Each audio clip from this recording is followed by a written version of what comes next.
What up? It's Tuesday, everybody. Welcome to the show. This is Back to the Window with Scott and Scott. I am your host, Scott Steen, lead handicapper at winnersandwhiners.com. And I'm your co-host, Scott Rochelle, senior handicapper over winnersandwhiners.com. And together we do this every day, 3 p.m. Eastern, 2 p.m. Central, as we try our best to help everyone to head back to the window. My God, your audio is so bad. I'm doing the best I can. Get out of the bathtub. Get out of the bathtub, Rochelle. How come do I not hear you? Scott, you done in there yet? You done? You got 2 bathrooms in your apartment or 1? I got 2. Okay, that's damn handy. Yep. Hey, Big X in the house. What up? Nicholas Lee stopping by here. We just saw Nicholas over there on the Just Parlays show. Scott, did you listen on Just Parlays today? I did not. Easiest cash there is, yep. Easiest. It's like minus 700 right now. Scott listening to any other shows here on the network. So I was sleeping. So there you go. Yeah. Oh, yeah. You got a little bedhead going on there. If you wanted the side bet, of sleeping, I believe that was minus 120 today. Well, you could play the parlay. You get a little sweetener there. You take him. You take him sleeping at minus 120, and then you add he did not watch any other shows at minus 700. That could be a core. It's kind of like a same game parlay, though. You're getting reduced odds in there, absolutely. But it still boosts it a little bit. Yeah, you get a little boost. So, how you like the new place? Pretty good. It's fine. The acoustics could be better, I guess. But besides that, everything's fine. Oh, fantastic! And I know we've got hopefully some help on the way. Going to get you some new equipment and whatnot. I'm not sure if the microphone's going to change much, but we'll find out. Well, it should, because it's an omnidirectional, which means it's not going to pick up as much stuff. It's not going to go out as wide. It should just, We'll see. We shall see. We're going to have to get you some baffling. So anyway, it's good to be here, guys. Don't forget to, of course, to like and subscribe, all that good stuff. And what does that mean exactly, Scott? I mean, smash that thumb, and get over there and subscribe to our Winners and Whiners YouTube channel and the Max Wagers Network YouTube channel. So like 300 subscribers. Get over there. What are you guys doing? Come on, you lazy bastards. Get over there and subscribe. Are you subscribed to Max Wagers Network, Scott? Yeah. Okay, me too. So that puts us about 297. That would make me a traitor if I wasn't, right? I understand. King Me says his best bet is the Celtics first half and the Blue Jays money line. Somebody says you don't seem too comfortable with Mr. King picking all those high faves at a daily basis. Not that I'm uncomfortable with it. I just like to kind of point out why he does it and kind of give him a chance to explain himself, because I do think playing parlays is probably a situation where you're going to look to play more favorites than playing day-to-day picks. Scott, would you agree with that? I think you have to, right? I mean, the whole point of a parlay is to set up a multiplier effect. So you're looking for almost certainties. Of course, there's no certainties in sports betting. But if you can find a couple of even minus 300 favorites that you think should be minus 500, there's still value to be found with favorites. Yeah. That's a very good point as well. JC Stone in the house. What up? Nothing up, man. What do you think of that first half play with the Celtics? You like that? Well, I feel like that comes down to the question of, do you think Boston bounces back? Because they were, well, to be honest, awful in game 1. Defensively, they were okay. But offensively, nobody could shoot. Tatum was not very good. Brown was awful. The entire team shot about 53 pointers combined, which is not the recipe Boston's looking for. But do you think Boston is just overmatched, or do you think it was just one bad game? I don't know that they're overmatched. I think they have maybe met their match. Overmatched. So I think they're going to lose 4-0, 4-1. No. So you're picking Boston to bounce back tonight, basically. I think if they're going to make it a series, this is a must win for Boston. I'll tell you what I am worried about. I am worried about Marcus Smart being questionable with that thigh contusion. See, he injured his thigh, but then he also grabbed his shoulder midway through the game. He's like the $6 million man. It's like Rodney Dangerfield in Caddyshack. He starts like feeling his arm. My arm. Yeah, my arm. Yeah, but the point is, Smart had a thigh issue. I didn't even realize it during the game because he was too busy grabbing his shoulder half the time. So It seems like Smart he's always been a physical player, so he has been banged up every now and then. But it's kind of like a situation of name that injury, because you probably could have noticed maybe 3 or 4 different injuries for him in the same game. Right. So I guess the thigh one's the one that's really bothering him. Yep, absolutely true. And just finish up the housekeeping here before we get rolling with the show. Talked about like and subscribe. Please remember to do that. I guess you and I are going to be on Total Chaos tonight, right, with Allie? Yes, we are. So that'll be fun. We're looking at NBA and hockey. Yeah. Did you watch any of the hockey last night? I did not. I did not watch any of the hockey. I wanted to turn on the Oilers game. I wanted to see overtime, and apparently it had already faded off all the guides, so I actually didn't know what channel it was on. I went to the ESPN. It also didn't go to overtime, so there you go. Oh, I thought it went to. No, the Kings scored with like 5 minutes to go. Oh, they scored late. Okay, well, it must have gone long because that was a great game, though. Even on the ESPN app on my TV, it did not have that game listed. Well, that was the thing, is that playoff hockey is my favorite time of the year. I love watching, especially the first round of playoff hockey, because you have so many games on at the same time. But yesterday's card was pretty one-sided. I mean, two teams got shut out. You had the Hurricanes game, which was close for about, a period and a half, and then Carolina blew it open. So you had 3 separate games decided by 4 more goals, and then you had the Oilers game, and that game was just fantastic. Yep, a very good game, very back and forth affair for sure. Scott, what do we got going on with Caesars right now? So we have a nice risk-free bet up to $1,100, where if you have not made an account yet on Caesars and you're looking for an excuse to, they have a nice promotion where if you place a first-time wager up to $1,100, you get it back if it loses in the form of a free bet. So it's not that often you get an insurance policy in gambling, but Caesars has you covered there. Yeah, you could really set your bank account. You could really set your gambling account in nice shape there. If you're not normally $1,000 player, if you're a $50 player, $100 player, but you've got $1,000 you can throw in there, why not do it? Truth is, even if you don't want to do it on a day-to-day basis, you can still bet the $1,000 on a future, and it's still going to get the money back guarantee. Oh, I hadn't thought about that. If you want to start getting into football season and maybe you want to bet on a team to win the Super Bowl, but you don't want to put any of your actual money on it, or you want some type of, what if this loses situation, you could do a future. Yeah, that's a great strategy as well. And I know you were talking about it the other day with one of our other partners. You had the ability to open accounts in different states. Yeah, which is totally legal because they are totally separate entities. You have to pay separate taxes, but it's definitely legal. Correct. So that's something to look into as well. So speaking of that, before we get rolling here, Scott, we've talked about all the stuff. Of course, don't forget to check out the great lineup here at the Max Wagers Network. You've got Sean Higgs and Midday Money at noon. You got Allie Burns doing Morning Wood at 1 o'clock. You got Chris and I at 2, Scott and I at 3. Now Sean Miller doing his soccer show at 4, and bringing it on home again. Hitting cleanup is Detroit Lenny, Tim, and Nick Earl doing Game Time Decision. So make sure you check out at least some of those shows, if not all of them. Hell, check out all of the shows. Scott, you got any thoughts for the Super Bowl odds? The Buffalo Bills are the favorites at plus 675. Tampa Bay plus 800. Where's the value, buddy? Well, I personally like Buffalo, but they're the favorites, so now I don't like them as much because I was kind of hoping they'd be around, plus 850, plus 900, but those are long gone. It's really a tough call for value purposes, but you have any thoughts on your Chiefs? Because I know that they definitely lost a lot of, let's just say, firepower during the course of the offseason. They had a very nice draft, though. They did have a very nice draft. I've already made a play at 1,000 at 10-1, but plus I did. Okay.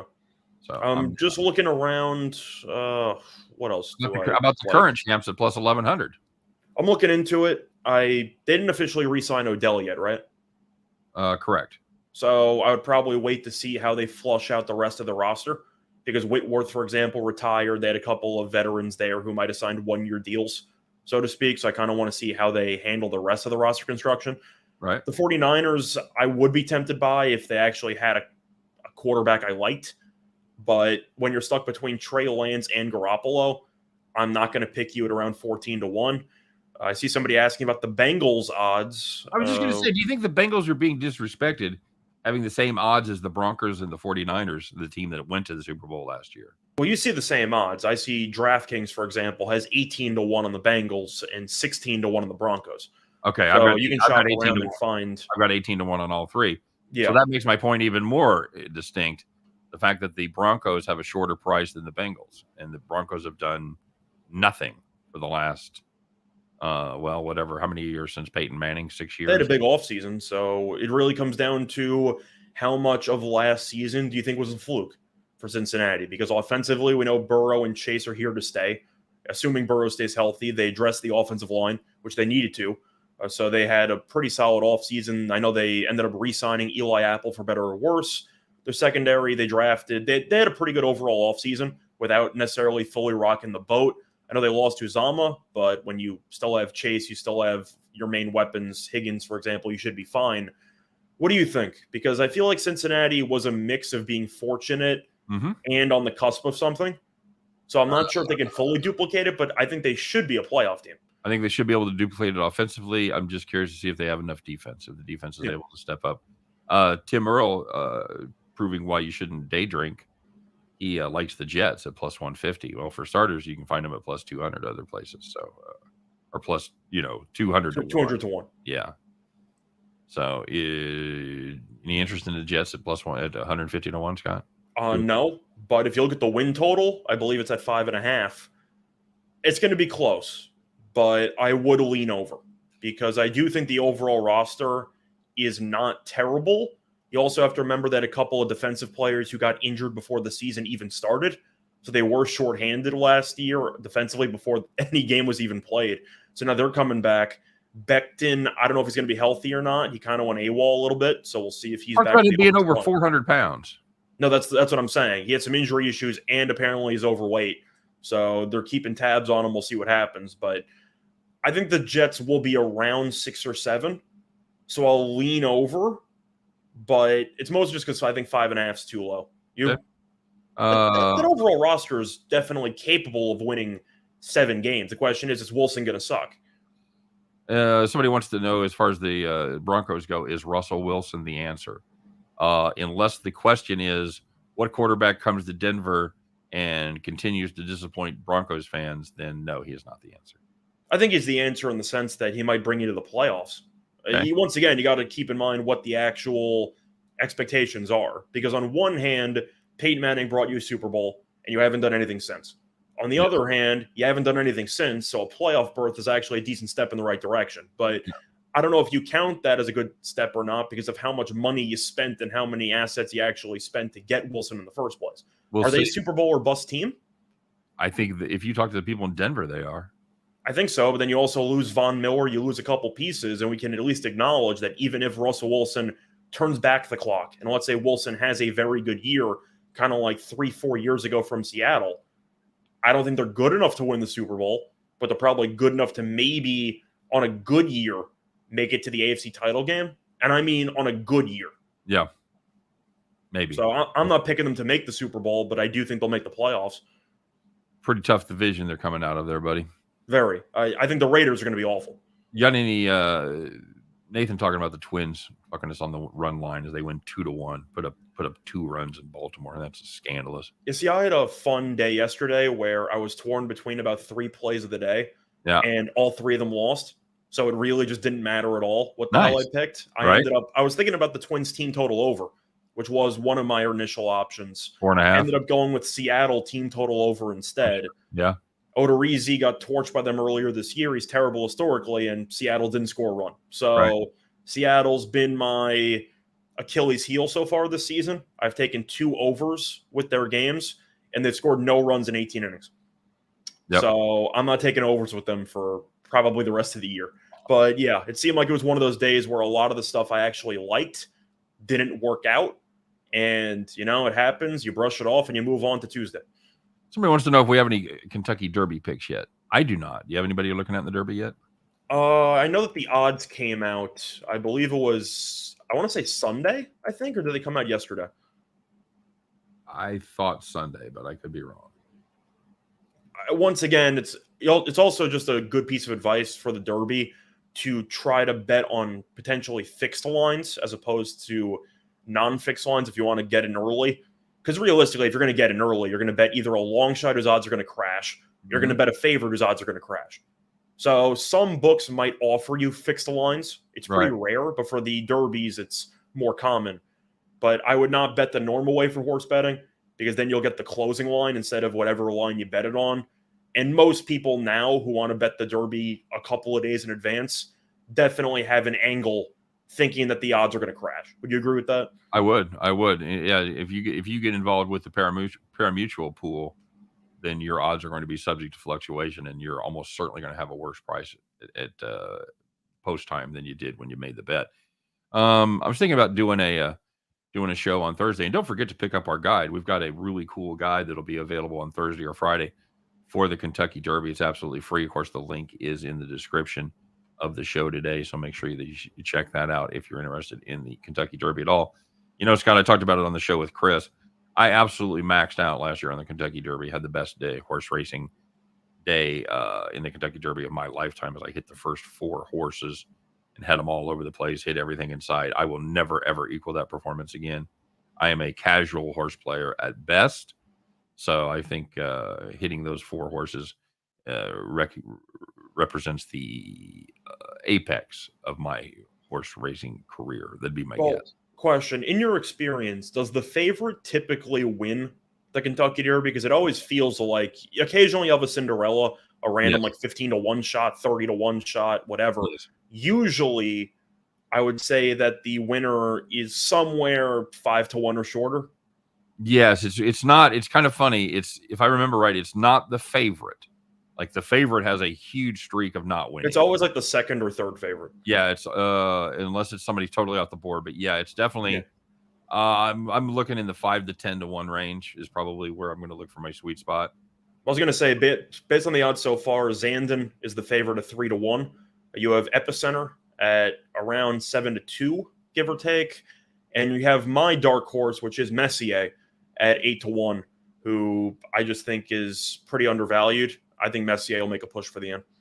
Okay, very good. Somebody asking about the Cardinals today, as the Cardinals go up against the Royals in a night game here in Kansas City, which is chilly today, chilly and damp. I have a play today on that game. What do you got? I got the no-run first inning. Oh, I think that's solid. Yeah, I got it at -130. Okay, yeah. Bad Brad's been pretty good this year. He's been good at home, especially, but the Royals rank 27th in runs per first inning. So I'm hoping Dakota Hudson, who's given up no runs in his last 2 starts, can at least get through the top of the order. And Keller has decent numbers against Goldschmidt, Arenado, and O'Neill. So I'm just hoping to see some blanks. You know, the Royals did kind of put it on Hudson when he pitched against him last time. He gave up 5 hits, 3 earned, and just. But none in the first inning. I know, none in the first inning, and that's. I think part of that is the fact that what you're looking at there is you're looking at Witt, who is Whit Merrifield, who has struggled. You're looking at Bobby Witt Jr., who has struggled, and you're looking at Nicky Lopez, who's been fine, but when you don't get a lot of help from the other guys, it's tough to score a run in the first inning. It's also good when the wind is blowing in at about 7 miles per hour, because the Cardinals have a decent amount of fly ball hitters, or at least line drive hitters. So right. You can even take a couple of feet off a couple of those potential home runs and turn it into a warning track fly ball. That's the cherry on top for me. Okay. David Good says he's got Scott Snurfy and the Royals first in 5 innings. I'm okay with both of those. Royals bullpen absolutely shit the bed in Seattle. So, I mean, against the Yankees, rather. Sorry. They had I want to say at least, I know they had at least 1 lead late. I think they might have had 2. At least they were competitive in a couple of them. And are you surprised at all that the Yankees, who have won 10 in a row, are about +120 tonight?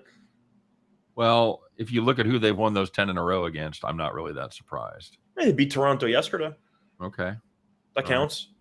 To answer your question, by the way, I was setting you up. I'm not surprised by that because Manoah has been really good, especially against the Yankees. Yep. So if you want to go just based on pitching matchup, I definitely think Manoah's better than Tyone. However, if I was going to play Toronto, I would take the first 5 because the bullpens, I don't think it's really a hot take. I think the Yankees have the best bullpen in the league. And I know Chapman has definitely gotten into some danger. He has an ERA of 0, but he's gotten into trouble every now and then. Right. The Yankees' bullpen has just been absolute money. And Toronto's bullpen is okay. So I'd rather take Toronto first 5 if I was going to make a play on the Blue Jays. Very good. JC Stone said, I live across the street. I don't know from who. From the Derby, maybe? Could be. I don't know. In Louisville?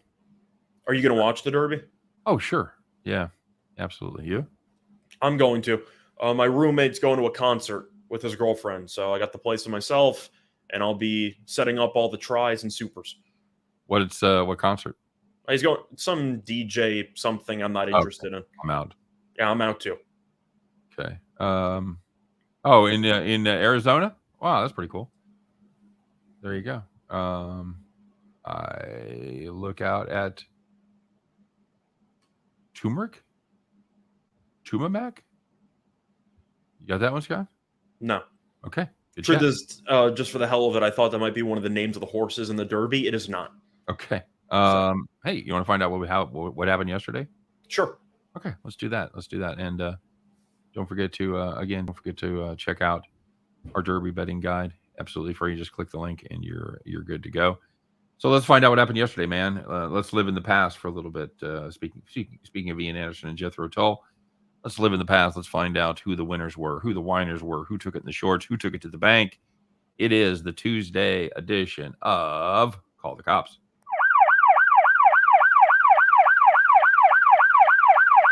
All right, very good. If you had the Bruins and the Hurricanes under 6.5, well, that was a 5.5. Excuse me, I'm sorry. Yeah, 5.5. You were in pretty good shape. You had 2 goals entering the third period. Just got to put a little defense, have a little goaltender there in the third period. No. Put up 4 goals. That game landed 6. So sorry if you had under 5.5. So close, yet so far away. It's probably even worse because the Bruins pulled the goalie down 3 goals with 3 minutes to go in the third period. What was that game we had the other day? We couldn't get him to pull the goal. Pull the goalie with 2 goals down. Like, it seems like coaches make up their minds as they go. But either way, if you ended up having some tennis action, if you had Tommy Paul on the money line at plus 300 against Yannick Sinner, up-and-comer Italian player, he was serving for the match in the second set. He had 3 match points, and he blew it. Lost the match in 3. I know we don't do tennis that often, but anytime you get 3 match points as a plus 300 dog and then lose the match, we got to throw you in there. Very good. And Tommy Paul, yeah, fuck him and his brothers. I don't think they're related. Oh, they're not related? No. Nah, fuck him anyway. He's dead. It's fine. Hey, if you had the Rays Athletics over 7, you're watching the first 5 innings. They put up 7. You're thinking, yeah, I'm great here. That's what they landed on. They ended up at 7. The last 4 innings, nada. You get dick. So, yeah, you get a push, but that's a push loss right there. Congratulations. You had the over 7. Should have won it, but you didn't. Call the cops. Yeah, anytime you have 4 innings of just nothing, yes. You're just hoping for one solo shot, one even wild pitch, something, and they gave you nothing. One solo shot. I hate that song so much. Well, you started singing it, so that's on you. I know you're a big country fan, right? West Virginia. Yeah. Hey, there was some good news out there. These were the people that had those nice, easy victories. They didn't have to sweat anything on Monday night because they were sitting in the nice, comfy rocking chair. So the first one, if you had the Royals and Cardinals under 7.5 afternoon baseball game, you had 1 run in the first inning. You might have been a bit nervous, but then you realized that there was 1 run in the entire game. No runs in the final 8 innings. Game ended 1-0. Hope you got there on time, because if you didn't, you missed pretty much the entire game. Congratulations. Yep. And if you had the Kings Oilers over 6, well, you didn't have to sweat that one because it was 3-3 after the second period. The game landed 7. So they tried. They tried to put the screws to you, but they'd already let it go too far. Congratulations, Kings Oilers over 6. You're in a rocking chair. And the last one, if you had the Maple Leafs on the money line against the Lightning, they led 4-0 after the second period, and they won 5-0. Very good. Never out there. Lightning couldn't get anything going. Scott, did that surprise you? I would say not entirely, because I did expect Toronto to get off to a hot start this series. The worst thing you can do as a hockey fan or better is overreact to one game in a playoff series, because basketball, you can at least have a takeaway of, oh, this team's clearly better, this could happen, whatever. Now, hockey, you can almost throw the first game out the window, right? Yep, absolutely true. I mean, it really comes down to goaltending. Tampa's defense was awful the entire game through. Tampa had a 5-minute power play in the first period, and Toronto had more shots on net during that 5-minute power play for Tampa, which just tells you how awful the Lightning's power play was the entire game. Toronto played really well. They came out like a home team that needed it. And Tampa is the 2-time defending champions. I expect them to respond in game 2. All right. Well, once again, we're going to talk about this. And this is a game that I liked. I was on the right side of this, but I didn't see it ending in this fashion. Let's find out who it is. Let's get out our rusty trombone, Scott, and find out who's not pissing us off, but they're definitely disappointing us on the Tuesday version of I'm Not Mad, I'm Just Disappointed. All right, sir. So we talked a little bit about this game yesterday as the Blues did their thing against the Minnesota Wild. Minnesota Wild had been very good at home, winning 31-41. How'd they look last night? Not too well, because they got absolutely buried and they lost 4-0 at home. There you go. There you go. Because in the playoffs, it's a whole new season, right, buddy? That's the thing, where we're not mad just because, we don't really care that much about the Wild Blues game. We didn't have money on it. But at the same point, when you're that good at home and you not only no-show, but you lose 4-0, you get shut out at home. Yep. We are a bit disappointed. Definitely. You definitely have to be disappointed as they were able to mount no kind of offense whatsoever. So keep an eye on that series. All right. Check in on the comment section here. Won a few no-inning scores with the Cards yesterday. I'll bet you did. I'll bet you did. Paulie had sweet day for the unders. Yes, it was. You can say the same with EDM. Smith threw the game away.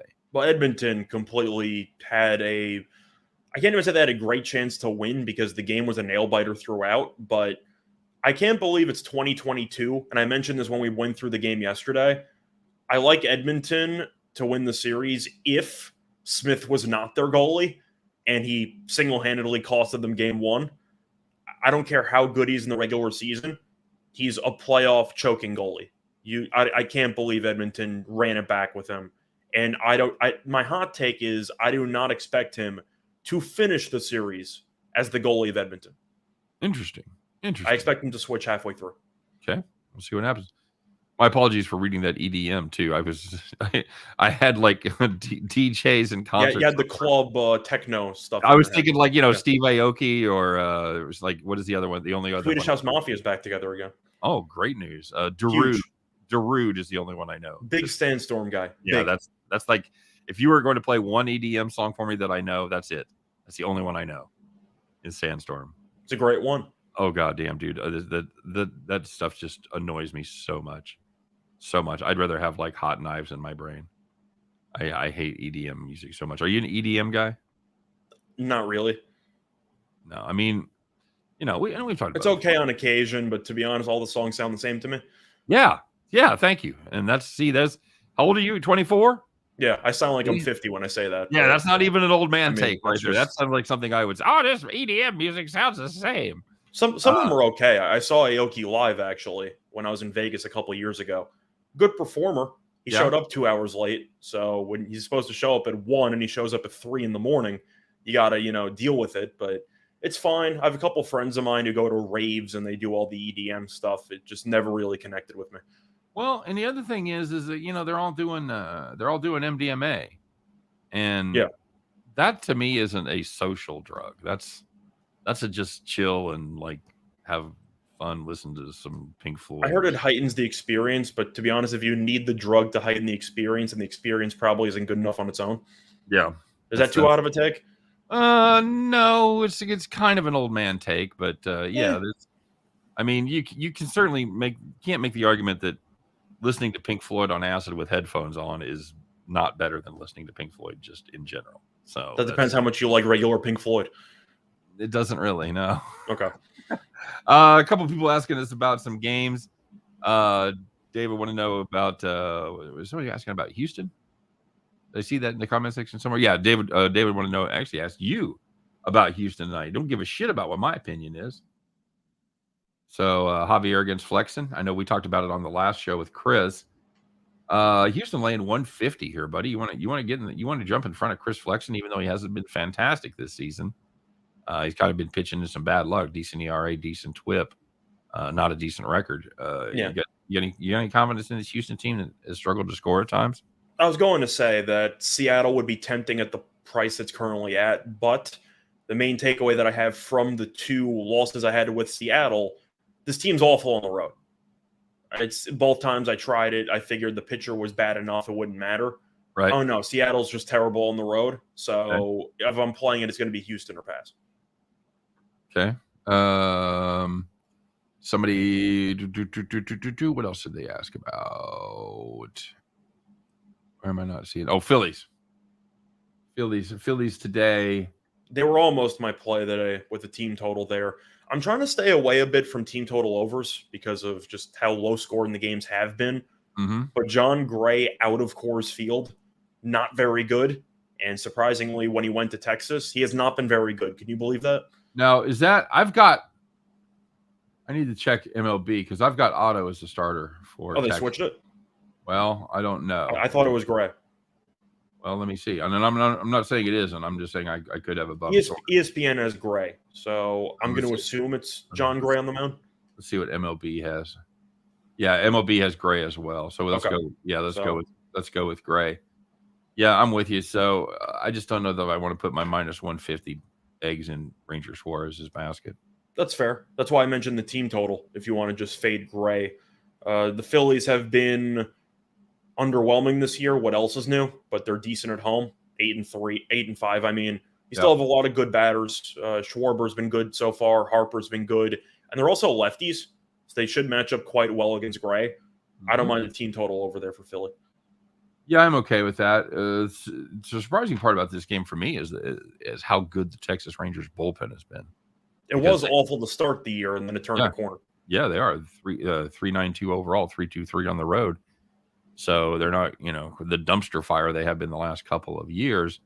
Scott Nowak wants to know: would you take Giannis, Morant, and Curry over 25? Let me think about that for a second. Okay. Well, Giannis should go over. Would you? Yeah, I was gonna say I would rank them in order. I would rank them most likely to go over Giannis, Curry, and Morant. You mind? Well, Giannis is the clear one because you're just assuming Giannis after a bad shooting game with 12 assists, he's probably going to score more because Boston can't fully overload the way they did in Game 1. As for the other two, Morant was great in Game 1, but Draymond missed a decent portion of the game, and we know Morant still can't really shoot.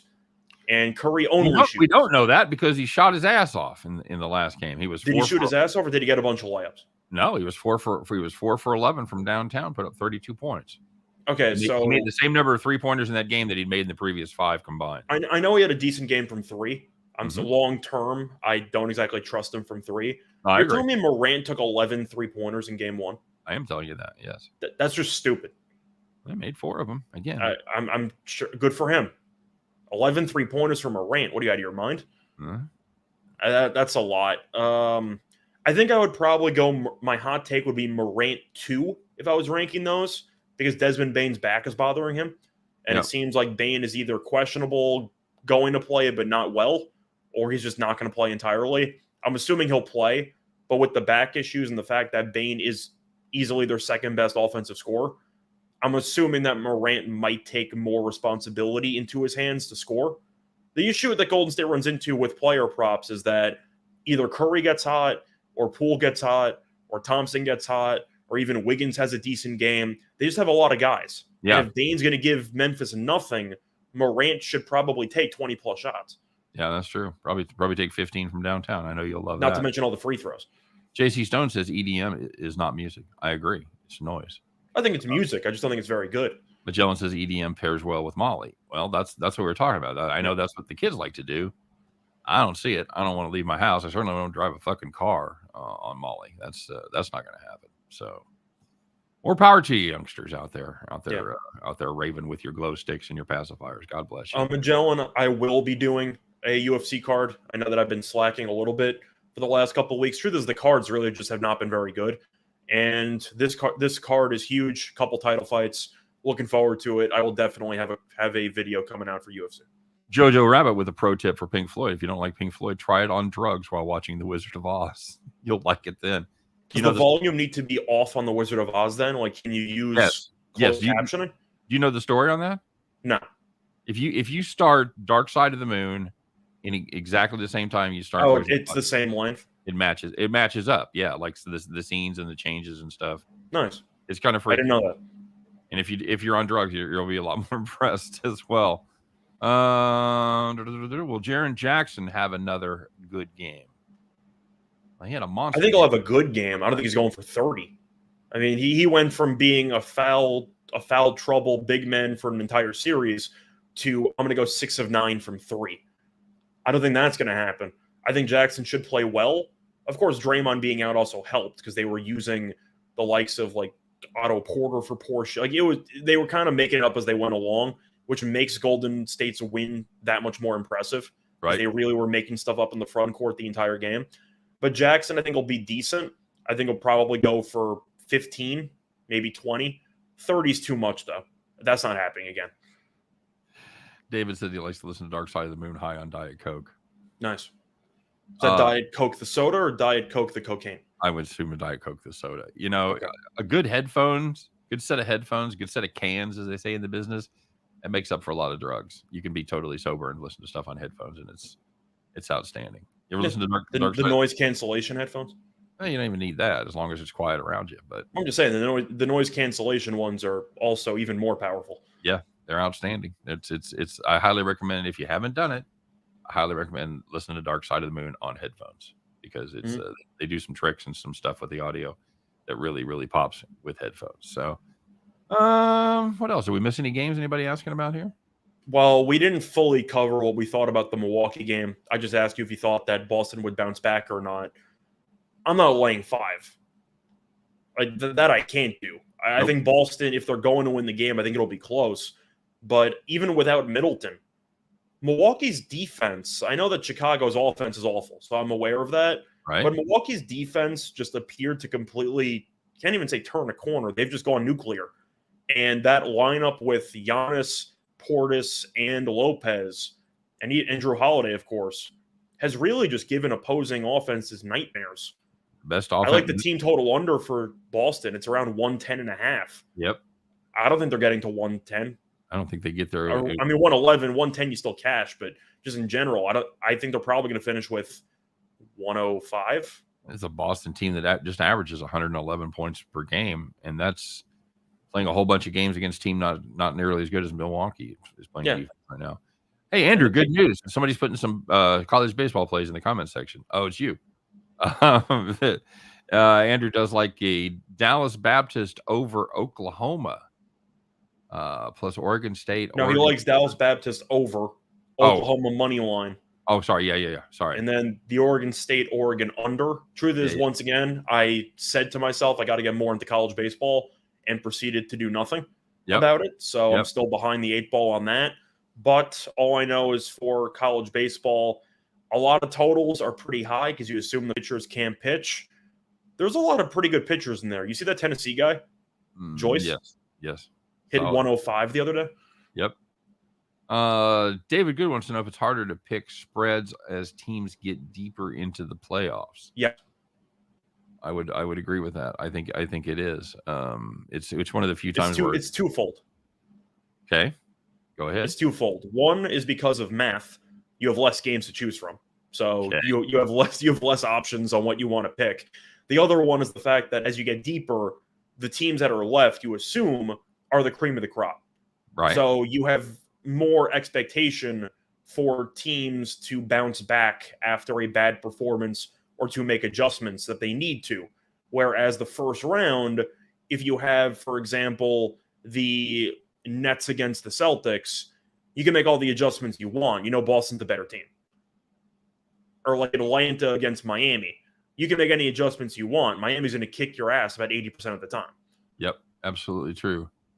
Take University of Arizona baseball over totals every game. Hit 70%, says JC Stone. Okay. I'll keep that in mind.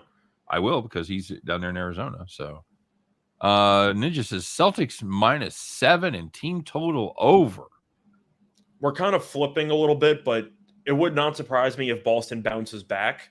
Yeah. But I do think that team total of 110.5 against Milwaukee's defense does seem a little bit high in my personal opinion, mostly because of the pace in game one. It really seemed non-existent, and it somehow got even slower after halftime. Now, Boston couldn't hit a 3 to save their lives, so you're assuming that they'll balance it out a little bit. They didn't even get to 90. So it's one thing to miss that many threes and to shoot that terribly, but to improve by about 22 points against Milwaukee's defense sounds a little bit large to me. I think Boston's going to win, but I think they're going to win with a game that probably is first team to 105 wins. That's the way it looks to me. Until somebody comes out and does something against this Milwaukee defense. They've gone over 100, and I know, again, we talked about the Bulls. You put the caveat on there, not a great offense. However, they've played 6 playoff games. One of them the opposition has gone for over 100. Now, once again, Boston can still cover, just based on great defense. But the thing about I'd say the underrated part of game one was that even though Boston got shelled, they lost by double digits, they only gave up 101 points. So defensively, they really were not that bad. The offense just couldn't hit a shot. So I do think the framework is there for Boston to bounce back. I just expect a lower scoring game, so I'm not going to lay 5 points. Yep, I totally agree. Renzo Brothers asking if my video went up. Yes, it did. It's very frustrating because we've been having some trouble with YouTube and finding our videos and everything. So, and then I cannot find mine. I know yours is up there. I don't use the same software you use to post it. But yours only posted 2 hours ago. So I'm sorry, what? Even that, yeah. Yeah, well, I made mine at around noon. Yeah, see, dude, I've got 108 views, and then it just cut off. So I don't know. YouTube's weird. I know they're working on it. So I don't even see my video up there. I don't know. But question, by the way, since we already covered all the basketball games, do you have any thoughts on the hockey games tonight? 4 games, pretty good ones. You going to watch any hockey playoffs tonight? I probably will after we get done with shooting the Total Chaos show. We have one play that we're going to mention a little bit from one of those games, but we still have the others to go through. What do you like? I like the Rangers tonight against the Penguins. Penguins have a bit of a goalie issue right now because Jari's a bit banged up. They're probably going to end up using DeSmith, who has been okay this season, but he's against Sherstegen, who is the Vezina favorite at this point. The Rangers at home also been very good, 27 and 14. Just to go through the overall form of these teams, I think that the Rangers entered this game in better form, and the Rangers were also 3-1 in the regular season while winning each of the last 3. I expect a lower scoring grind fest, but for me, I think the Rangers do enough to win the game. I actually like the series price on the Rangers. My friend ended up betting on the Rangers for about a band or so. Right. So he's in on the Rangers. I don't have any action, but I do think that Pittsburgh's a little bit past their prime at this point, and the Rangers seem like the up-and-coming young team that has a lot of talent. And home ice advantage, it doesn't really have a huge factor, or doesn't play a huge factor all the time, but MSG is definitely one of the better hockey home ice venues. Would you agree with that? Yes, I would. So I do find it weird that the Rangers, despite getting home ice, are small underdogs in the series. Mm-hmm. I don't agree with that. I think the Rangers should be favored. I like the Rangers to win the series, probably in 6. Prohibitive price on Colorado. By the way, guys, my video is definitely not up. I was actually looking on the Winners and Whiners YouTube thing to see if you accidentally put scheduled instead, and I didn't even see it. No, I don't either. For the record, it's Golden State Memphis under 228 is my play of the day. Okay. So anyway, it's a damn shame because I had like 4 people hit triple digit or 4-digit parlays yesterday, or paid like plus 1,000 or more. Anyway, Sorry about that, guys. We are definitely working it out. It's and we're going to go to a different platform here within the next couple of weeks, which should alleviate all the problems. Now, Scott, the game Different platform is in for recording purposes? Yeah, something different Okay. other than what we use now. All so right. something I did want to ask you about was this Colorado-Nashville game where Colorado's a prohibitive favorite at -320. However, they're not a great team on the puck line. Is there any value in that game? Because this is a Colorado team that does win. You see a lot of one-goal wins. You see a lot of overtime situations. They're just 23-19 on the puck line this season. You see any angle there? If there was an angle I would take on Nashville, it would be the team total over for Nashville. But I can't take Nashville on the reverse puck line because their star goalie's injured. They're missing Saros. He's officially been ruled out for the first 2 games. You have Rittich in net, the former Calgary goalie, and he's faced off against Calgary. He's faced off a couple times against Colorado this season, and it has not fared too well. Colorado's really good at peppering opposing goalies with shots, and Rittich is a backup goalie caliber guy, so I don't exactly trust getting +1.5 in the altitude against Colorado with a backup goalie. I saw the save prop for Rittich is around 30.5. I like the over. I know that sounds like a lot, but Colorado should potentially put up 40 shots on net in this game. But for me, I think if you're looking for an angle on Nashville, I would take the team total over. But if you want to go for a plus money prop, I don't mind Nathan McKinnon over half a power play point at around +140. Colorado, they have great power play, top 7, I believe. Nashville is underwhelming penalty kill wise, and I definitely expect McKinnon to be involved in a lot of just puck circulation on the power play. But if you're going to give me a great power play against an underwhelming penalty kill, and you're going to give me McKinnon, who's the star point, the star guy on that power play, I'll take +140. Yeah. You're assuming that Colorado's going to get what, like 3-4 power plays in the game? I would think that'd be about right. Yeah. It's a decent shot. Mm-hmm.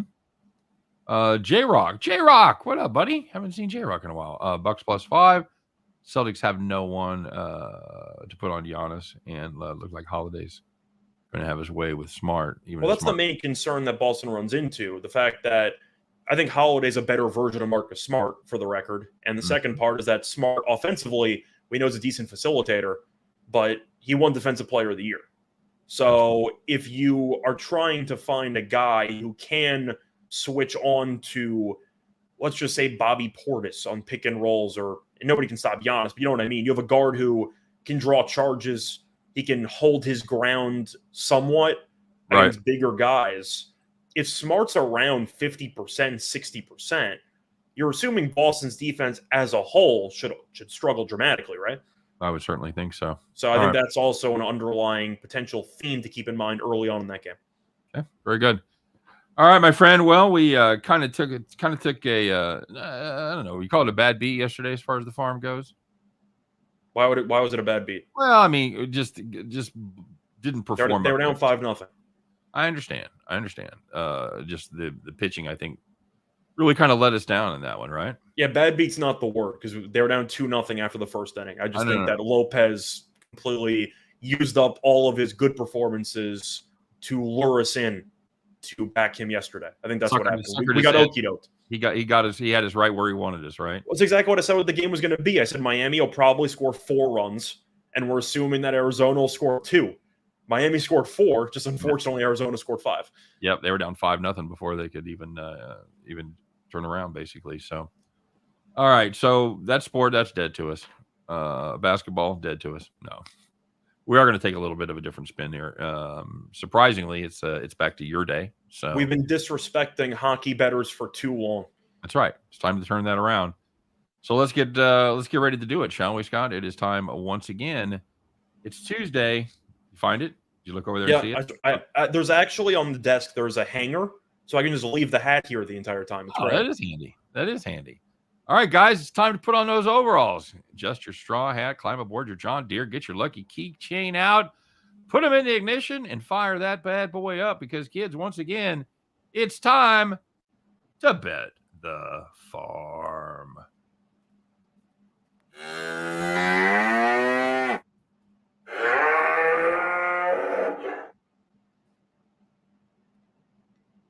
right. Scott, what do we got cooked up for today? So we're going to go into hockey, looking at a total in the Capitals and Panthers game. And since the Panthers are in it, you know where we're going. We're taking the over. I mean, I don't know how you avoid taking the over in a Florida game. They've played 3 times in the regular season. Each meeting had at least 7 goals. Florida averaged 4.1 goals per game, which was number 1 in the league. Washington still has Ovechkin, still has Kuznetsov. They have some weapons. They averaged 3.3 goals per game, which ranked tied for 10th. On top of that, to go through the actual goalies for this game, they've actually not fared too well against the opposition up to this point. I'll start off with the Capitals goalie here. There's been a goal change. You have Vanacek, who's in net, who's the backup. So that's actually a situation where Vanacek has not really been that good either. So I definitely expect him to struggle against Florida's just up-tempo, crazy offensive firepower. And you have Bobrovsky, who's in net for Florida, who's been really good this season. The issue is he has not been good against Washington because he had an .887 save percentage against the Capitals. And if you follow his career, Bobrovsky has been a pretty underwhelming playoff goalie throughout his entire career. But both teams have firepower. Florida might score 5. It would not really surprise anybody if that's the case. Plus, you have a 3-3 overtime draw. But 6.5 might sound high. It really isn't. When you've had 3 meetings that have all reached 7 or more, we expect to see a similar story here. Not to mention the potential empty netters when a team's down 3 goals in the final 2 minutes, whatever. 6.5, though, a little bit too low. We're going to take the over. All right, very good. That's going to do it for the farm play, and that's going to do it for the Tuesday show. Don't forget, guys, we appreciate you, everybody stopping by. Don't forget to smash that like button. And if you're not doing anything here in 3.5 hours or so, make sure you stop by Max Wagers Network. Check us out with our friend Allie Burns as we talk about total chaos, just running out some totals on the NBA and the NHL games. So that's going to do it for the show today. Thanks for stopping by. We appreciate all the thoughts, all the comments, and all the tips that you guys lay out for everybody else to take advantage of. I know that one of the things that makes our comment section one of the coolest around. So keep it up. We appreciate each and every one of you. You guys have a great day. Good luck on all your plays. We'll just do this again tomorrow. We'll be back for the Wednesday edition. Scott and I will once again do our very best to help you in that never-ending journey to head back